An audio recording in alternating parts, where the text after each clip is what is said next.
Pro sports are one of the most consumed forms of entertainment. People tune in night after night to watch their favorite sports team win. What so many people love about watching sports is the intensity. You get to watch two teams giving it all they got so one can come out victorious. No one knows how the game would turn out. No one knows who would win or lose. But what if that wasn't the case? What if the outcome of these games weren't determined by skill, but instead scripted to keep the most people watching? What if pro sports were actually rigged? Hey guys, I hope all is well. Welcome back to the Truth Talk podcast. I'm back here with my friend Chris. Hey, what's up, guys? In today's episode, we will be discussing whether pro sports is rigged or not. Now, let's get right into it.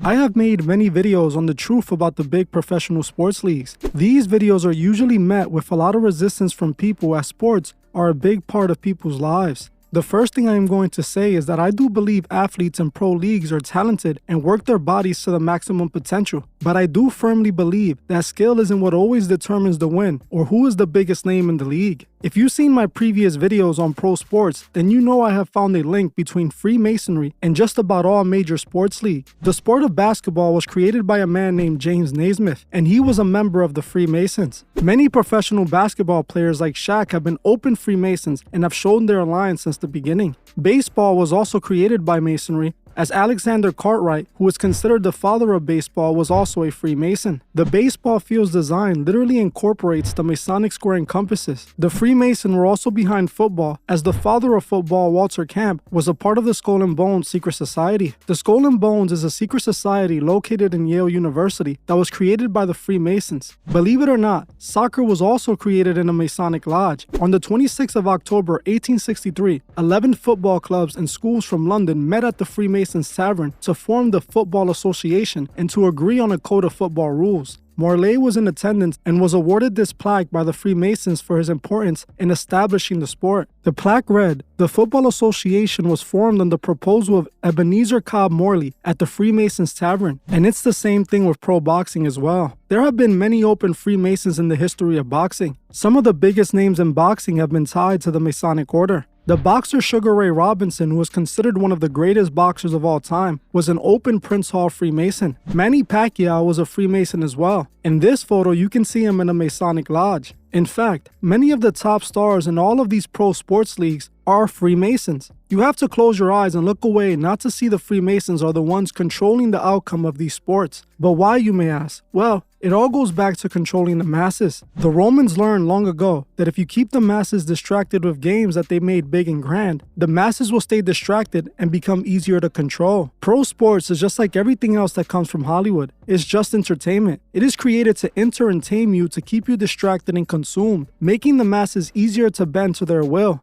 The Freemasons are behind everything with influence. The moment you understand this is the moment you see the truth. So if the Freemasons are the ones behind all pro sports, it's not far-fetched to believe that the leagues are actually rigged. They script their games just like the WWE. They might let the smaller games play out as they should, but they definitely determine who wins the big high-rating games. They use referees to make bad calls or have teams just throw games out entirely. It's all about ratings. How many people are watching? How many people are they influencing? How many people become diehard fans and lose it over their team? I know you guys have heard of the Chicago Bull riots that were sparked after they won the playoffs. This lets you know just how much these sports control people because that's what they're created for. Everything with influence, the Freemasons are always behind. Just look at how influential these sports ended up becoming. The Super Bowl gets hundreds of millions of viewers every single year, and the Super Bowl is always loaded with Freemasonic imagery during their halftime shows. They're showing us exactly what these leagues are about. They're showing us who's truly behind them, and it's the purpose of control. No other form of entertainment has this much of an audience. Sports are global, and they transcend through every language, so they're able to influence so many people, and that's how we see so much of the masses become fans of these athletes.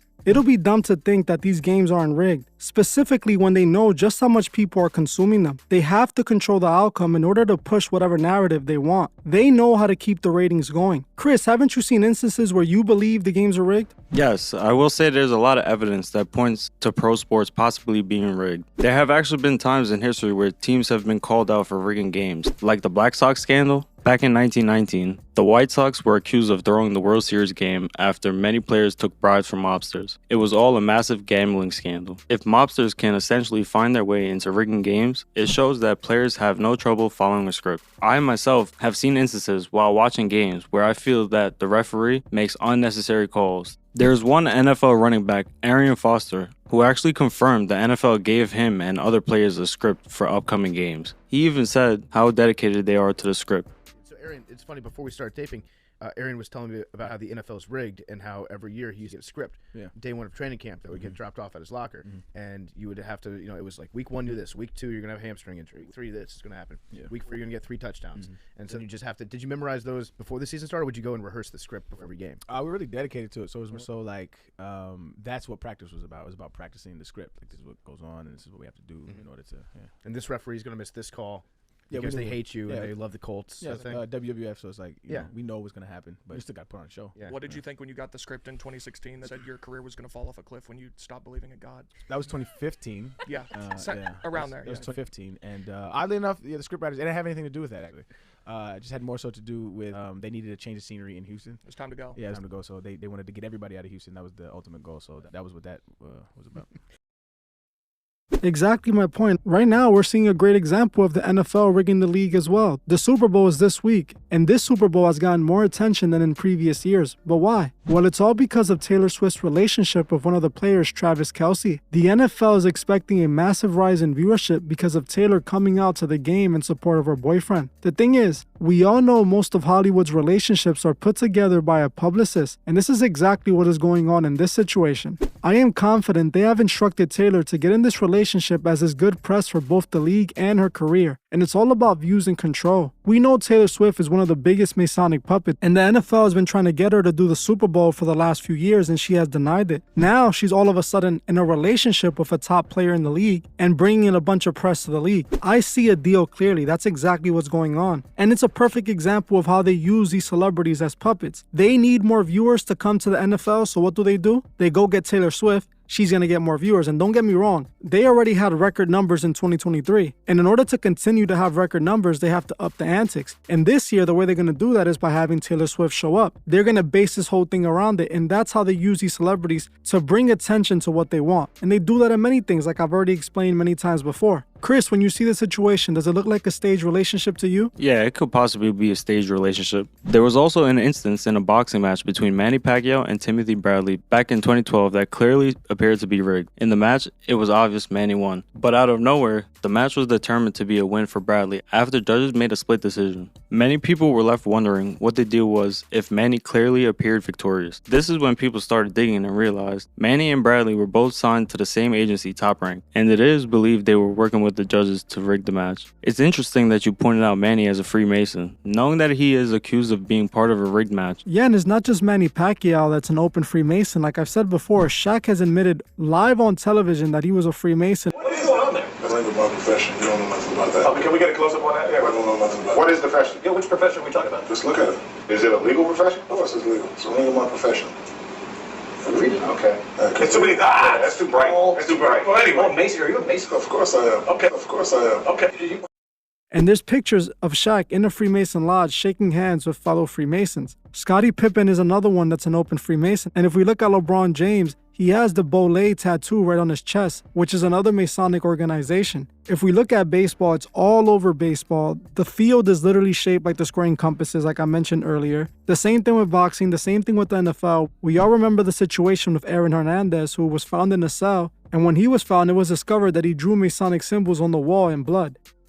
Hernandez's final notes to his family. Good evening, everybody. I'm Ben Simino. And I'm Erica Tarantel. We're also learning exactly what Hernandez drew on the wall of his cell and what the correctional officer responsible for checking on prisoners told investigators. Investigative reporter Kathy Curran has it all. Kathy. And Erica and Ben, sources tell us that correction officer told investigators that he last saw Aaron Hernandez around 1 in the morning. And then when he went to check at 3 a.m., there was a sheet over the window of his cell door. There was no check at 2 a.m., even though hourly checks are required. Hernandez was in cell number 57 of the General Housing Unit. Sousa Baranowski. As we've reported, before he took his life, he wrote letters to his family and lawyers and made several drawings in blood on one wall of his cell. Sources tell us there was a large drawing of the all-seeing eye of God on top of what's known as the unfinished pyramid. Under the symbol was the word Illuminati in all caps. And on that same wall, he wrote John 3:16, and a Bible nearby was open to that verse. Rosary beads were also Literally all the sports are connected back to the Freemasons, and that's why it's clear to see that the Freemasons are just using this as a form of distraction, a form of entertainment to keep people tamed. Do you understand? That's why it's in the word, entertainment. There's so much that they're able to do just because of the fact that they have sports in place. These sports, important parts of many people's lives, and it's the perfect form of distraction that always continues to work, you know?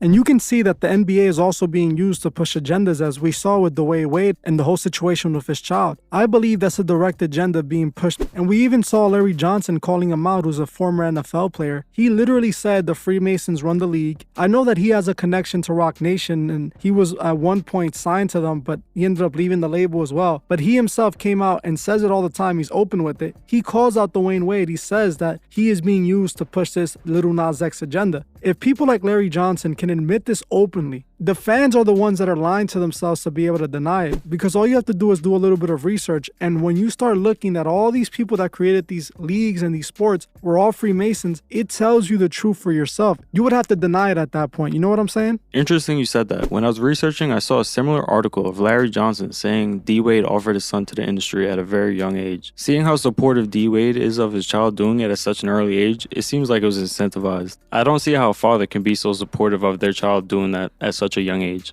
Definitely, he sold this child to the industry, and we see this countless times in Hollywood. This whole situation reminds me of the Smith family with their kids, as early on, Will Smith was supportive of his child cross-dressing and doing all that stuff. It's clear, in my opinion, that it's an agenda being pushed through Hollywood, through the biggest entertainers, whether it be sports, music, or actors. It's all the same. They're all being used to push the same agenda. And you know, another agenda that's being pushed through sports is the same agenda being pushed through hip-hop nowadays, as we've been seeing with the whole John Moran situation. I covered a few months back how John Moran was being caught with weapons, and he was over here flashing his weapon during his live stream videos. He did end up getting in trouble with the league, but then he went back into the league and ended up doing it again, and then he got in trouble again. But if you think about it, why would this professional basketball player risk his career to do something stupid? To me, that didn't make sense from day one. And it's just what the league wants to put out to the audience, because they know that the audience of basketball is the urban community. So they're going to target the urban community with the same gangster agenda that they push through hip-hop, that they push through any entertainment that's marketed towards